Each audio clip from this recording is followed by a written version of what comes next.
Вот мы попили соль и чай, поели холодца. Я включила мобиль.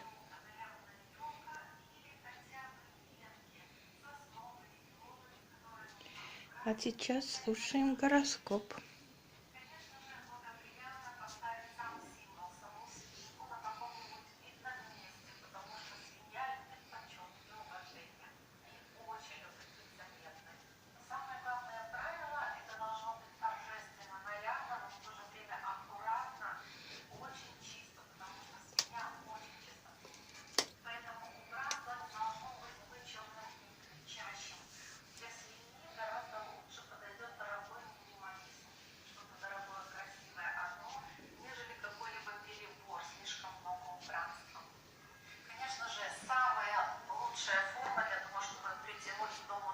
Это шар, круг или округлой формы.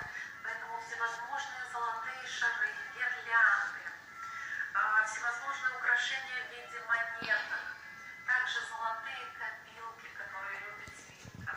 Вы можете этими предметами украсить ваш дом. В общем, монеты, золото, шелковые ленты. Свинья очень любит что креативнее, тем лучше. Также, конечно же, подойдут все злаки и бабулы, которые Свинка просто обожает. Как основные блюда, конечно же, подойдут любые мясные блюда, рыбные блюда, но все-таки лучше избегать свинины. Это мой мобиль. Только в нарезке, допустим, и в небольших количествах, как закуски. Как напитки на новогоднем столе должны присутствовать хорошие вина. Вот так он сияет, светит.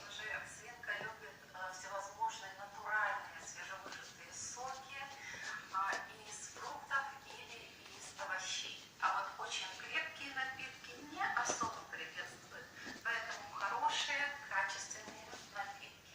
Ну что ж, друзья, сейчас я расскажу вам небольшие простые Нет, я тебя не снимаю. можно совершить уже в новогоднюю Я ночь. снимаю А затем поподробнее только остановлюсь на нарядах, на том, что же надеть, украшения. какую вещь